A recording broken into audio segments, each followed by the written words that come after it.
Hello again, folks, and welcome to Black Bear Outdoors. Hopefully all of you had the opportunity to check out our video on the Sig P320 where we discussed the XM9 trials that the US military held in the 1980s that catapulted both the Beretta M9 as well as the Sig P320 into the Hall of Fame of firearms. Today we skip forward into time though, to the next time that the US military were looking for a new sidearm in 9mm, of course with a big laundry list of specifications. This was in 2015 and it was called the MHS, the Modular Handgun System Trials. So as you can imagine, all the big names in the firearms industry submitted their firearms to this trial, including guys like Beretta, CZ, Glock, Sig, Smith & Wesson, you know, all those big guys. And it was in 2017 that Sig Sauer was awarded the contract with its P320 variant designated the M17.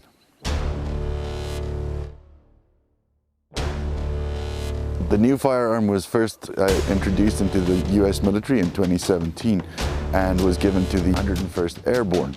Since then, a lot of other units as well as other branches of the military have adopted the M17 as well as its counterpart, the compact M18. So what we're going to do next, guys, is we're going to take it into the table, take a closer look at the features that it offers and what makes it special, and then we'll take it out to the range and we'll see how it works. Alright folks, now that we got the pistol on the table, let's take a closer look at the features that it offers. Just to let you know, I'm wearing my blue gloves. This is because the light that I'm using tends to accentuate fingerprints on firearms, and especially in this color for some reason. Anyway, some admin-y stuff. There is a mag in it, it's empty. The pistol has been cleared before I put it on the table, and you'll see me pulling the trigger. It's all going to be in safe directions, yeah? Alright, so let's jump right into it. So it started its life as a P320, and this is obviously a variant of it to comply with all the military kind of specifications.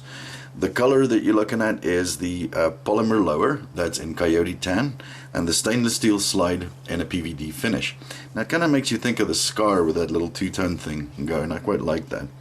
You'll notice that the polymer frame has the same grip texture as a P320, and you got your standard Picatinny rail there for lights and lasers and things like that. Also has a serrated trigger guard there for people who like to get a bit of extra grip on that too. The mag release is in the same spot as you would expect on any kind of North American style firearm, and it's got a nice and positive mag release there, as you can see. Easy to actuate as well. Alright, so moving on to the slide, you got front and back slide serrations. So it's very easy to rack. It's nice and positive. It's not too aggressive and that kind of thing. So it's pretty nice. Another very obvious difference with this and a normal P320 would be the manual safety here. Now, as far as manual safeties go, I'm not a very big fan of those, but in this case it's not bad at all, because if you're pulling it from a holster, it's very easy to disengage it or re-engage it like that, right, with your thumb. It's a very natural position there, and I don't ride it when I shoot the pistol. Alright. The other thing that you notice immediately would be the sights. So the sights look pretty different. They are night sights. I don't know if you can see that properly on the camera there. But this plate here is actually an optic plate. So you can remove this and add a red dot sight on it. Now there's a lot of different opinions on what you can put on here. But what I've been able to ascertain from SIG's website and what they're saying is that in future there will be stuff coming. But at this point it is cut for the Leopold Delta Point Pro, same as the military version. It also has a loaded chamber indicator there that's tactile, so when it's dark you can feel whether you have a round in the chamber or not, right? The trigger on this thing is fantastic. I absolutely love it. Let me show you. So hopefully you can see the trigger pull there. It's got a little bit of slop like any striker really, and it's very, very crisp. And that's the reset. Very crisp trigger pull there. I quite like that a lot. Alright, so when it comes to the modularity as well of the P320, that's very famous, most people know about it, but we'll take a brief look at it just for those guys who aren't familiar with the P320 at all. So breaking it down is pretty easy, same as any other pistol. You lock your slide back, you take the takedown lever to the 6 o'clock position, and slide the slide off. Now, looking at the slide, you'll see it's got a single captive recoil spring there, and there's 2 holes back there. I don't know if you can see those properly, but they are for removing this optic plate. Yeah. All right. And here is where it becomes interesting, because if you look at the chassis here, that little metal piece there, you'll notice that it has a little window on the side with a serial number. So the idea about the P320 is that you can pull out this chassis, which is the serialized firearm, put it in a smaller grip frame, a bigger grip frame, change slides and barrels, and configure it pretty much the way you want it. Or you can have multiple different configurations and still be the exact same firearm that's registered to your name, right? So technically speaking, you can buy one firearm and a bunch of accessories to have 4 different kinds of configurations. So you may have one for concealed carry, which is smaller. You may have one for competition, which is a full size, or even in a different caliber, like 357 Sig or something like that, right? So that's, I think, was part of the appeal for the military as well. Now, that's also one of the differences that I'm aware of, or maybe I've been lied to. So if any of the servicemen or women who have been issued these can clarify that for me, tell me if my information is correct or not. They say that the chassis in the military issued version is pinned, so that people don't pull them out in the field and they have to take them to the armorers to have it adjusted for them. So let me know if I'm wrong on that one.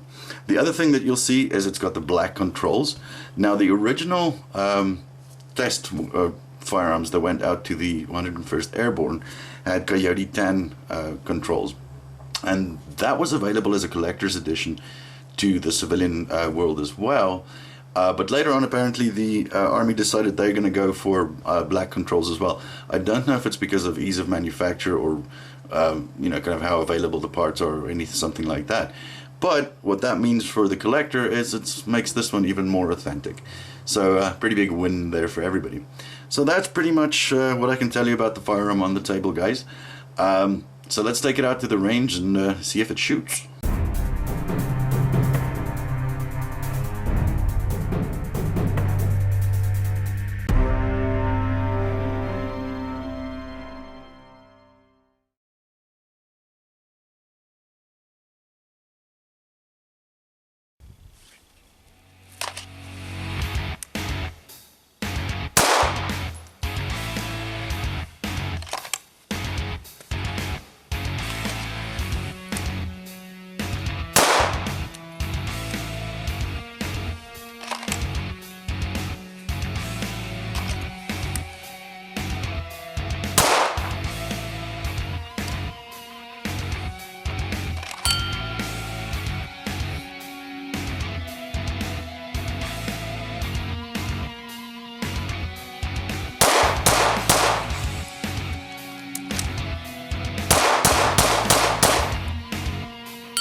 Our final thoughts on this pistol. Well, obviously we love this pistol. With the limited rounds we had through it, it was 100% reliable. It's a sweet shooter. It shoots very smoothly. It's actually a pleasure to shoot. The ergonomics are great. The trigger, I love. It's fantastic. And it gives you all these kind of modular options. Now, I don't know what the fascination is with us and military firearms. I think maybe it's the implied durability of them because the military uses them, or maybe it's just a tribute to the men and women who protect our freedoms on a daily basis. Either way, it definitely has a cool factor to it. So guys, if you enjoyed the video, if you learned something, feel free to give us a thumbs up or leave us a comment, and hit that subscribe button on the next screen. It's going to look like a black bear badge. We'll see you next time.